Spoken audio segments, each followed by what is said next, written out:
conférence donc d'une des actions que conduit la Fondation Kairos, la Fondation pour l'innovation éducative, et qui aujourd'hui porte plus spécialement sur la question de l'école rurale. Alors, d'abord, je salue évidemment la fondatrice de cette fondation, Anne Coffinier, les coprésidents, cher consoeur Chantal Delsol, qui va intervenir aussi, Jérôme Dédéian, bien entendu, les membres du jury, les lauréats, et vous tous qui êtes ici présents, mesdames et messieurs. Alors, vous savez, cette fondation a une vocation très large. Elle a choisi son nom qui va dans le même sens que cette idée d'opportunité assez vaste, savoir trouver le bon moment, les bons moyens, sentir les occasions pour que les choses aillent mieux.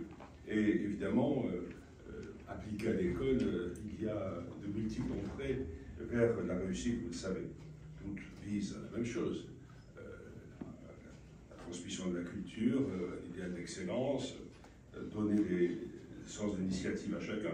Tout cela, c'est ce que tout le monde souhaite. Il faut évidemment trouver les moyens, les leviers, pour que ces projets puissent s'accomplir. L'Institut n'abrite pas seulement la Fondation Kairos en matière éducative, nous avons de nombreuses fondations, évidemment, puisque l'Institut de la France est d'abord une institution à caractère culturel. Nous avons la Fondation Colbert qui soutient des filières professionnelles. Nous avons une fondation qui s'appelle l'égalité des chances.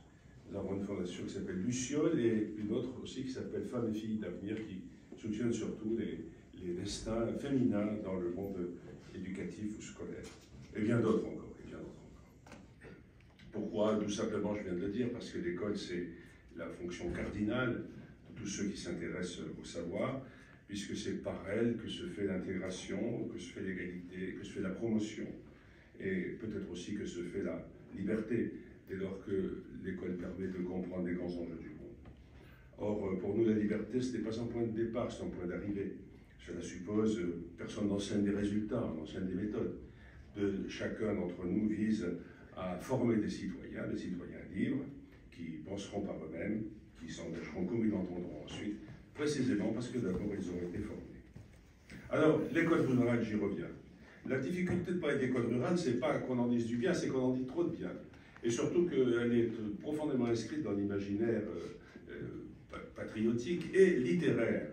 Il est très difficile de parler d'école sans immédiatement imaginer un grand nombre de textes, de souvenirs, qui tous renvoient à l'école rurale, à commencer par Peggy, vous vous souvenez, la fameuse rencontre avec son instituteur, M. Naudy, qui dit « c'est un bon élève, il faut qu'il fasse des latin ». Et qui est d'abord dans une école rurale. On pense évidemment à Pagnol, on pense à Alain Fournier, que sais-je encore. Et presque ce mythe, au fond, de l'école rurale, dit quelque chose de vrai. D'abord, il dit que l'école s'est fondée sur le modèle rural, que la première des pensées des grands fondateurs de l'école, Jules Ferry, mais même avant lui, il s'organisait en fonction du temps agricole. Les saisons, fixaient les dates de vacances, voilà pourquoi d'ailleurs elles étaient beaucoup plus tard qu'aujourd'hui. On ne partait en vacances que à la deuxième partie du mois de juillet, on rentrait au début du mois d'octobre, parce que les enfants ou les jeunes pouvaient participer aux moissons. Et d'une manière générale, toute l'idée était organisée autour de ce principe que ce qu'il y a de mieux dans le travail, ou ce qu'il y a de mieux dans la société, ça part d'abord du monde rural. Pensée profondément latine, elle est vraie profondément gréco-latine, mais latine surtout. Et la pensée, même le contenu même de l'enseignement scolaire était très marqué par la tradition rurale. Les dictées, c'était le labour, les semailles, que sais-je. Bref, l'idéologie de l'école a beaucoup utilisé l'école rurale au point qu'on a eu du mal finalement à la penser objectivement. La commune était organisée autour de la mairie et de l'école.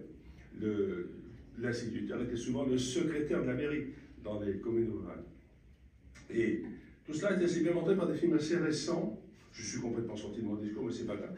Je pense normalement à ce film qui s'appelait Être et avoir, qui est un film très réussi, j'avais trouvé sur l'école, et qui précisément est organisé autour des saisons.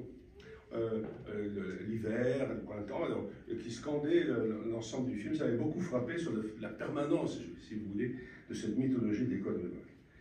Il n'empêche que c'est à partir de la commune rurale que s'est construit le principe d'une école par commune, en 1833, enfin le principe de sa réalisation, comme vous le savez, grâce aux lois de Guizot. Et puis ensuite, c'est à partir, comme vous le savez, de Jules Ferry que tout est organisé par le département.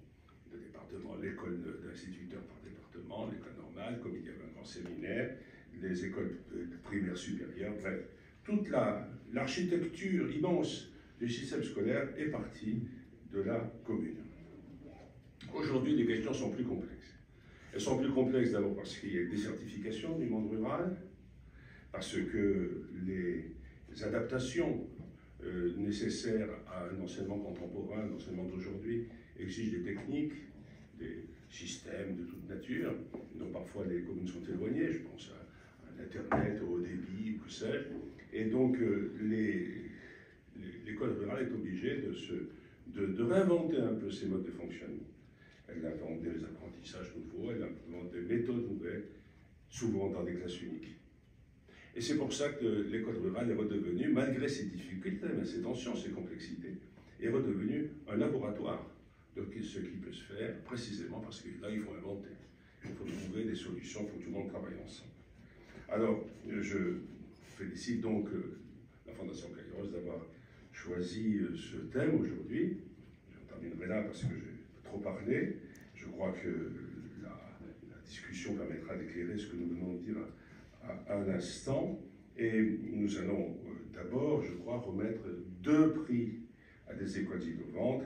Les présidents du jury, Chantal Delsol, conscient de l'Académie des sciences morales et politiques, et Jérôme Dédéian, vont eux-mêmes annoncer les résultats et remettre leur prix. Je les en remercie. Toutes mes félicitations d'avance au lauréat et merci de votre attention. Je n'ai absolument pas lu une ligne du discours qu'on m'a préparé, mais c'est pas grave. Je dis ce que je pensais de l'école rurale. Voilà, mesdames et messieurs, merci de votre attention.